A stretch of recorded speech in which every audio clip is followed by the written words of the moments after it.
మనిషికి భగవంతుడు ఇచ్చినటువంటి గొప్ప ఆస్తి మనశ్శాంతి, పీస్ ఆఫ్ మైండ్.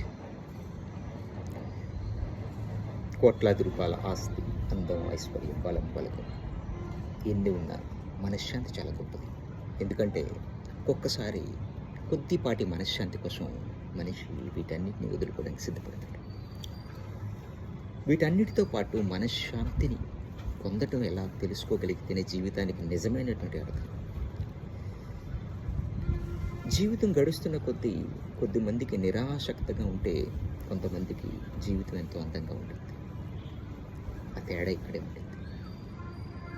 అన్నిటితో పాటు మనశ్శాంతి పొందడం ఎలా తెలుసుకోగలిగితే ఎంతో సాధిస్తాం, ఎన్నో సంపాదిస్తాం.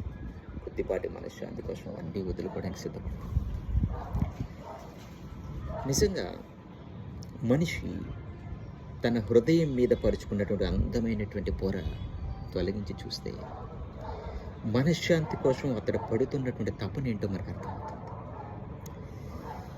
ఈ కాంక్రీట్ జంగిల్లో, ఈ ర్యాట్ రేస్లో మనిషి నిరంతరం పరిగెడుతూనే ఉన్నాడు. గెలుపు గెలుపు గెలుపు గెలుపు గెలుపు గెలుపు గెలుపు గెలుపు గెలుస్తున్నాడు. గెలుపు తర్వాత కొద్దిపాటి ఆనందంతో వచ్చే అహంకారం, కొన్ని గంటలు, కొద్ది రోజులు. ఈ ప్రయాణంలో ఒక్కసారి మనం అలసిపోయిన తరువాత వెనక్కి తిరిగి చూసుకుంటే నిజంగా జీవితంలో మనం కోల్పోతున్నది ఏమిటో మనకి నిజంగా అర్థమవుతుంది. అర్థం చేసుకోవాలి కూడా.